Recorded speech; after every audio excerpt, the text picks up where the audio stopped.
శ్రీమాత్రే నమ. జయ గురు దత్తాత్రేయ నమ. ఈ వీడియోలో మనం మేషరాశి వారికి మే 16వ తారీఖు నుంచి 31వ తారీఖు మధ్యలో జరగబోయే పక్ష ఫలితాలు పరిశీలించినప్పుడు మరి మేషరాశి వారికి ఈ పక్షం అంతా కూడా రాస్యాధిపతి కుజుడు రాశి అందే సంచారం జరుగుతుంది. ఇది ఈ రాశి వారికి రుచిక మహాపురుష యోగం అనే పంచమహాపురుష యోగం ఏర్పడింది. అంటే ఈ యోగ ప్రభావం వల్ల జాతకుడిలో ధైర్య సాహసాలు పెరుగుతాయి. ఏ పనైనా సమర్థవంతంగా అవతల పార్టీ ఎంత గొప్పవాడైనా ధైర్యంతో సాహసంతో ఎదిరించి తన కార్యక్రమాన్ని సాధించుకోవడం జరుగుతుంది. వ్యక్తిగతంగా వీరిలో కాన్ఫిడెన్స్ పెరుగుతుంది. ఇది రియల్ ఎస్టేట్ రంగంలో ఉన్న వాళ్ళకి, పోలీస్ డిపార్ట్మెంటు, గవర్నమెంట్ ఉద్యోగాల్లో ఉన్నవాళ్ళు వారి యొక్క విధి నిర్వహణలో చాలా ఖచ్చితంగా పదవి నిర్వహిస్తారు. ఎవరైతే మరి కొత్త ఉద్యోగం కొరకు కానీ కొత్త ఆదాయ వనరుల కొరకు కానీ ప్రయత్నం చేస్తున్నారో వారి ప్రయత్నం చాలా వరకు నెరవేరే అవకాశం ఉంటుంది. ఇక ప్రధానంగా కుజుడు చతుర్థ స్థానాన్ని వీక్షించడం వల్ల భూములు, స్థిరాస్తి సంబంధించిన విషయాల్లో ఇతరుల యొక్క ఆధీనంలో ఉన్నటువంటి స్థిరాస్తి మీరు స్వాధీనం చేసుకోవడం జరుగుతుంది. కొంతమంది ఏదైనా ఒక స్థాన చలనం లాంటిది కూడా ఇష్టపూర్వకంగా ప్రస్తుతం ఉన్నటువంటి ప్రదేశం నుంచి వేరొక ప్రదేశానికి మారడానికి అది అనుకూలత ఏర్పడుతుంది. సహజంగా మేషరాశి వారు చెరరాశి కాబట్టి వారు సొంత ప్రాంతంలో ఉన్న ప్రాంతంలో కన్నా ఎక్కడైతే ఎడ్యుకేషన్ చేస్తారో, ఎక్కడైతే పేరెంట్స్ ఉంటారో ఆ ప్రాంతంలో కాక వేరొక ప్రాంతంలో వారు ఇంప్రూవ్మెంట్ జరుగుతుంది. మేషరాశి సహజంగా రవి ఉచ్చక్షేత్రం కాబట్టి బాగా పాపులేషన్ ఉన్నటువంటి దేశ రాజధాని, రాష్ట్ర రాజధాని, సిటీ హెడ్ క్వార్టర్స్, జిల్లా హెడ్ క్వార్టర్స్లో బాగా రాణించగలుగుతూ ఉంటారు. మరి దాని తర్వాత ధనస్థానంలో రవి, బుధులు. ఇక్కడ ధనస్థానంలో ఏర్పడినటువంటి బుధాదిత్య యోగం ఇది ఒక విధంగా జాతకుడు విద్యార్థులకి చాలా అనుకూలిస్తుంది. మీ కుటుంబంలో ఎవరో ఒకరికి ప్రభుత్వ పథకాలు కానీ, గవర్నమెంట్ ఉద్యోగం కానీ, వారికి ఏదైనా ఆదాయం పెరిగే అవకాశం ఉంది. అలాగే విద్యార్థులకి ఇది చాలా వరకు వారు కోరుకున్న ప్రదేశంలో సీట్ రావడం కానీ, మంచి ర్యాంకుతో విజయం సాధించడం జరిగే అవకాశం ఉంది. బట్ ఏదైనా ఒక గ్రహం సాధారణ స్థితి కన్నా ఒక యోగంలో ఉన్నప్పుడు అది మంచి ఫలితం ఏర్పడడం జరుగుతుంది. ఈ రవి, బుధులు తరచుగా ఈ బుధాదిత్య యోగం ఏర్పడినప్పుడు కూడా ఈ మేషరాశి వారికి ధనస్థానంలో ఏర్పడినటువంటి యోగం సాధారణంగా ఏంటంటే వీరి యొక్క సంతానం అంటే పంచమాధిపతి రవికి ధనస్థానంలోకి రావడం వల్ల పిల్లల యొక్క అభివృద్ధి మీకు సంతోషం కలుగుతుంది. పిల్లలు మీకు ఆర్థిక పరంగా సహకరిస్తారు. కుటుంబానికి సంబంధించినటువంటి బరువు బాధ్యతల్లో మీ పిల్లలు కూడా పాలు పంచుకోవడం జరుగుతూ ఉంటుంది. సో ఈ విధంగా ధనస్థానం బాగుంది. వ్యక్తిగతంగా మీరు ఆరోగ్యవంతులుగా క్రమశిక్షణతో టైమ్లీ పని పూర్తి చేసుకునే ప్రయత్నం కూడా జరుగుతూ ఉంటుంది. ఇక ప్రధానంగా తృతీయ స్థానంలో ఏర్పడినటువంటి గురువు అలాగే శుక్రుడు ఇది మీలో ఉన్నటువంటి టాలెంట్కి, ప్రతిభకి తగిన గుర్తింపు రావడం జరుగుతుంది. తృతీయ స్థానంలో గురువు ఉన్నప్పుడు మీ యొక్క సూచనలు, సలహాలతో చాలామంది జీవితంలో పైకి రావడం జరుగుతుంటుంది. మీ తర్వాత జన్మించిన వాళ్ళు, మీ తోబుట్టువులు కానీ, మీ యొక్క అన్నదమ్ములు కానీ వారి యొక్క ప్రగతి మీకు అనుకూలంగా ఉంటుంది. వాళ్ళకి ఏదైనా వివాహం జరగడం కానీ ఆ కారణంగా మీరు మీ స్నేహితులకు కానీ, మీ బంధువులకు కానీ, మీ తర్వాత పుట్టిన వాళ్ళకి కానీ కొంత ప్రోత్సాహం చేయవలసి ఉంటుంది. వాళ్ళ జీవనోపాధికి ఏదైనా ఉద్యోగం ఏర్పాటు చేయడం, వారికి ఏదైనా స్థిరమైనటువంటి ఆదాయం వచ్చే విధంగా ఏర్పాటు చేయడం జరుగుతుంది. ఇది స్త్రీలకి మరింత అనుకూలించే అవకాశం అన్నమాట. స్త్రీలకి కొత్త ఉద్యోగ ప్రయత్నాలు ఫలిస్తాయి, అలాగే వివాహ ప్రయత్నాలు ఫలిస్తాయి. కొత్త స్నేహితులు లాంటి వాళ్ళు ఏర్పడడం జరుగుతుంటుంది. ఇక్కడ ఏమందంటే 2, 3 స్థానాల మధ్య ధన తృతీయాధిపతుల మధ్య ఏర్పడిన పరివర్తన చాలా వరకు ఈ కుటుంబ సభ్యులు పరస్పర సహకారం చాలా అనుకూలంగా ఉంటుంది. ఎప్పుడూ లేని విధంగా మీ కుటుంబ సభ్యులంతా ఒక చోట కలుసుకొని ఏదో ఒక మంచి విషయం కోసం చర్చించుకోవడం, ఈ విధంగా మంచి విషయాలు ఆసక్తికరంగా ఉండడం జరుగుతుంది. ఇక ప్రధానంగా వ్యయస్థానంలో ఉన్నటువంటి శని భగవానుడు తన సొంత నక్షత్రంలో సంచరించడం వల్ల ఉద్యోగం మారదాం అనుకున్న వాళ్ళకి ఇది చాలా వరకు కన్ఫర్మ్గా మారే అవకాశం ఉంది. పెట్టుబడి పెట్టే విషయంలో చాలా జాగ్రత్తగా ఆలోచించి నిర్ణయం తీసుకోవాల్సి ఉంటుంది.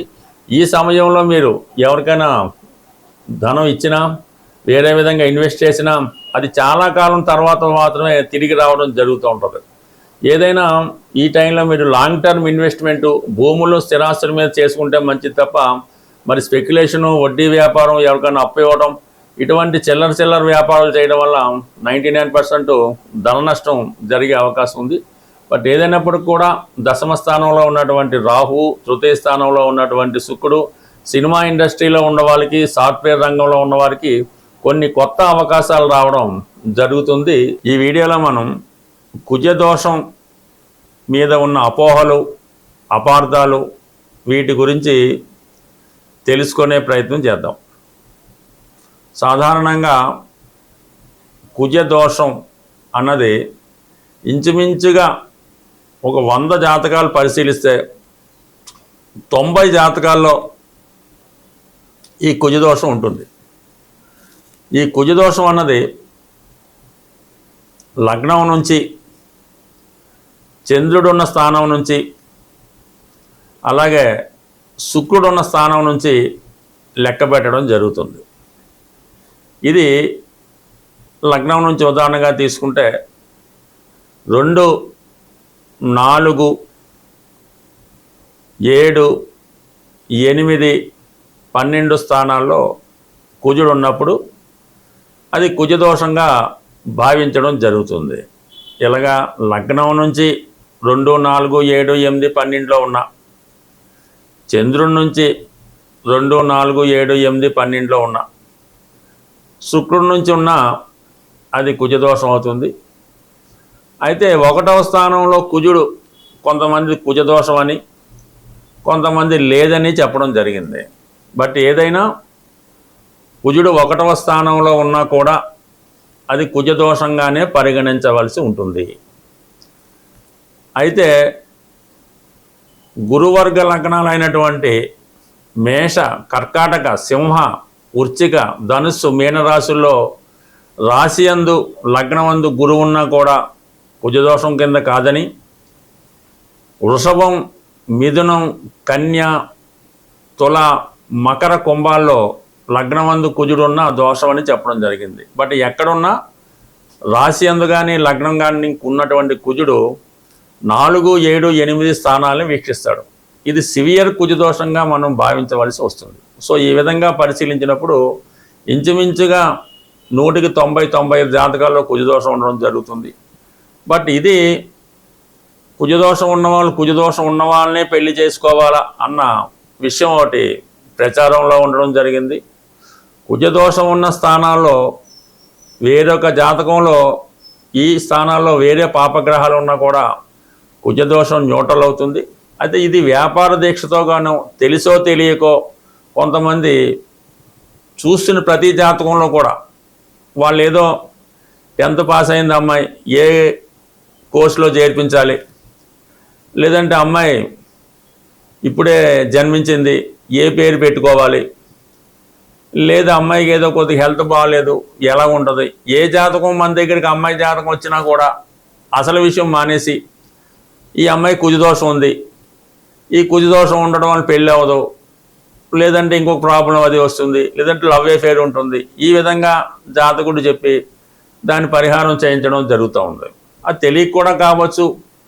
ఇది వాళ్ళు కూడా నమ్మి ఏదో 8 సంవత్సరాల అమ్మాయికి ఏదో వ్యవహారం చేస్తే కుజదోషం ఉందని భయపడి అందరికీ చూపించి ఈ విధంగా ఇబ్బంది పడడం జరుగుతుంది. ఈ కుజదోషం ఉన్నవాళ్ళు కుజదోష పరిహారం చేసుకోవలసి వస్తే అది వివాహానికి ముందు, అంటే మనకు ఒక సంబంధం నిర్ణయమైన తర్వాత అబ్బాయి జాతకంలో కుజదోషం లేదు, అమ్మాయి జాతకంలో కుజదోషం ఉన్నది, అప్పుడు వాళ్ళిద్దరికీ పెళ్లి చేయాలనుకున్నప్పుడు అమ్మాయికి కుజదోష పరిహారం చేస్తే అప్పుడు ఆ దోష పరిహారం అయి తర్వాత చేసే పెళ్ళి అనుకూలంగా ఉంటుంది. కాబట్టి ఆ విధంగా చేసుకుంటే మంచిది తప్ప అసలు ఏ సంబంధం లేకుండా ముందే పరిహారం చేయించారనుకోండి అప్పుడు మళ్ళీ కుజదోషం లేని అమ్మాయి మళ్ళీ ఎక్కడ మనం ప్రయత్నం చేస్తాం? అది తప్పు. కాబట్టి కుజదోష పరిహారం అన్నది వివాహానికి ముందు చేయవలసినటువంటి క్రియ. అది అనేక రకాలుగా సాంప్రదాయ వారీగా ఉండడం జరుగుతుంది.